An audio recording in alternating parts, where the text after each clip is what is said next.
Text on screen. The Canadian Museum for Human Rights is located on ancestral lands, on Treaty 1 territory. The Red River Valley is also the birthplace of the Métis.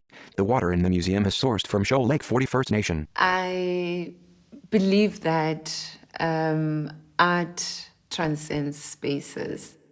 It transcends borders, it transcends languages, and as a result, it assists us to be able to connect with each other. I think that one of the great powers of art is its ability to access something beyond our mind, reach into our heart, and make us feel something. And when we want to see change in the world, when we're able to make something personal, I think that's maybe the first step towards activating people to different behaviors, to actually being part of change. Text on screen. 2 exhibitions brought together by the power of art. Artivism and the Witness Blanket, Preserving a Legacy. Presented by the Canadian Museum for Human Rights. Aisha Khan, CEO. So Artivism profiles 6 artists and art collectives from around the world. And it's about how they create art as a response to human rights violations and a way to prevent them from ever happening again. The Witness Blanket is a collection, about 800 pieces gathered from the sites of Indian residential schools, some government buildings, some churches, and donated by survivors and their families, that when woven together in this beautiful piece of art, tell us the story of Indian residential schools and ensure that we think about how we are going to make sure this never happens again. Presented alongside each other, these exhibitions are testaments, really, to the power of art to help people survive and to resist, to build hope, and to take action for human rights. Dr. Jeremy Marin, curator. So Artivism was created by an organization called the Auschwitz Institute for the Prevention of Genocide and Mass Atrocities. So this particular exhibition was developed and premiered at the 2019 Venice Biennale. And its presentation at the Canadian Museum for Human Rights is its North American debut. Elizabeth Ida Mulyani. I strongly believe that everybody can participate in the effort of making sure that the dark history of, let's say, my country or other countries, just the dark histories of the world will not repeat themselves. I really strongly believe that everybody can participate in that in their own way. As an artist, I feel this is my responsibility.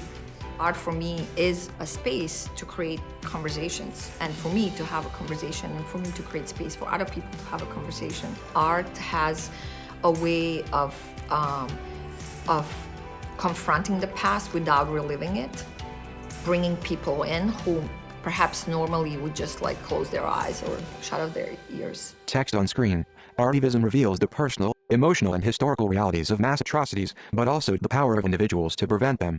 Dr. Tibi Gallis, Executive Director, Auschwitz Institute for the Prevention of Genocide and Mass Atrocities. Savannah Shore, Program Interpreter. Art knows no language. Art doesn't speak to you through words, but through experience. And when you look at a piece of art, you can feel what that artist was feeling. You can see through their eyes instead of just reading words, but you experience it. It's really hard to walk away and not feel something. And I think if you feel something, then you can act on it. What's great about the museum is its ability to educate and transform the way Canadians and young Canadians think about the importance of human rights historically, but also, the role of evolving our perception of human rights moving forward. And I think doing that through art is just such a creative way that will hopefully inspire people that otherwise maybe wouldn't be engaging with this sort of subject matter. And I think that's why it's such a powerful exhibition. Text on screen. Art has the power to educate and inspire change. Exhibitions like Artivism can help open our minds to different cultures, experiences, challenges, and struggles faced around the world. Charles Henner, Canada Life. So the Truth and Reconciliation Commission went across Canada to listen to the survivor stories. So we were called Survivors of Residential Schools. Works of art by Linda Young were welcomed to Treaty 1 territory and the museum through ceremony with Elder Harry Bone. What happens is you have to share your story of what you went through in residential school. It was traumatizing for me to go through that. The whole time that you're there, you feel like you're making it up.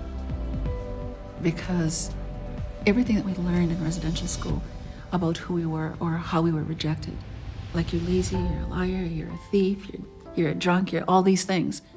There's still, those beliefs are still very prominent in some of the people, in some of the communities.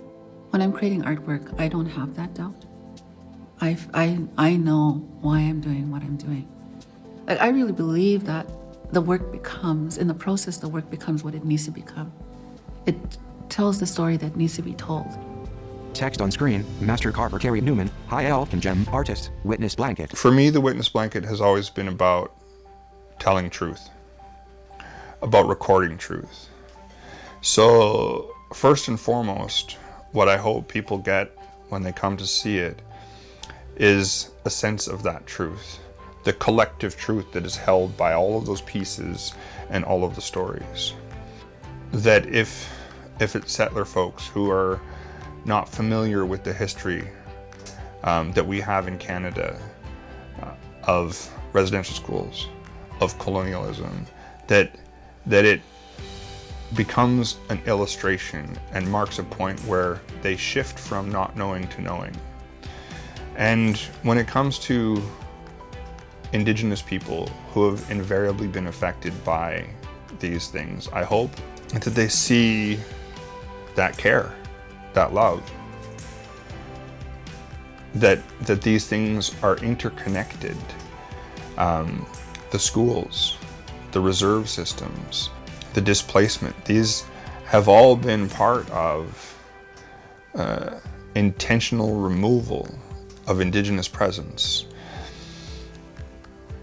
Lastly, I hope for survivors, residential school survivors and intergenerational survivors who might see the blanket, that they feel heard. I know that's a lot to ask from a work of art, but I've seen through the ways that different people have brought projects to me through things like the agreement that we've made with the Museum for Human Rights, that it can happen. Text on screen, Witness Blanket, Preserving a Legacy, showcases the conservation of the artwork. This work will ensure the spirit of each story is honored and shared for generations to come. Text on screen, Stephanie Chipilsky, Conservation Technician, Canadian Museum for Human Rights. Part of preserving the artwork is working with Carrie and his team to think about how we can honor the spirit of each material and story on the artwork. The stewardship agreement guides us, and really it's quite incredible how much interaction and collaboration there is between teams of people to make decisions about how to best honor each voice and community represented within the artwork. And I hope that as you look at the examples we provided and as you look panel to panel and piece to piece, you really have the opportunity to get up close, think about the details of materials and what that story is they're trying to convey. This is evidence, this is a conversation piece, this is a piece for learning. Text on screen, art does its job when we talk about it and share our experiences and thoughts. Art ignites curiosity, amplifies diverse voices, and creates dialogue. This is a powerful experience. Stuart Keeler, TD Bank Group. Projects like this are so important to community because when we think about truth and reconciliation, this particular piece really is the first part of that, which is truth. Sky Bridges, the Winnipeg Foundation. And although there isn't a written roadmap on truth or reconciliation, those steps are in that sequence. What you witness here is the truth aspect and that experience that happened in the past to Indigenous people. And it is so important for us as a country that we continue this dialogue, and in order to move into reconciliation, to go through the truth. When I think about the relationship that we have with the Witness Blanket as a museum, I really think about it as a relationship. So we don't own those pieces. We have a shared agreement and we have a shared responsibility to care for those stories. That's a different way of looking at history. It's a different way of thinking about how we're going to work towards decolonization and reconciliation, because it's in partnership, and I think that's what the relationship was always intended to be. It's just taken us a while to figure out that that's how we're actually going to get to the place we talk about going to. Art is a beautiful medium to tell human rights stories, because art has this unique ability to evoke emotion in us as humans. And when that emotion is sparked in us, it makes us think, it makes our brain then start to work and think about what are we going to do to digest that emotion? What are we going to do with this feeling that we're left in? And I think that's what sparks inspiration. Text on screen, on now, until January 2022. For tickets, information and safety protocols, visit humanrights.ca. Artivism is generously supported by the Burns Family Foundation and Canada Life. Witness Blanket, Preserving a Legacy, is generously supported by TD Ready Commitment and the Winnipeg Foundation. Footage provided by Auschwitz Institute for the Prevention of Genocide and Mass Atrocities and Media One. Logo on screen, Canadian Museum for Human Rights.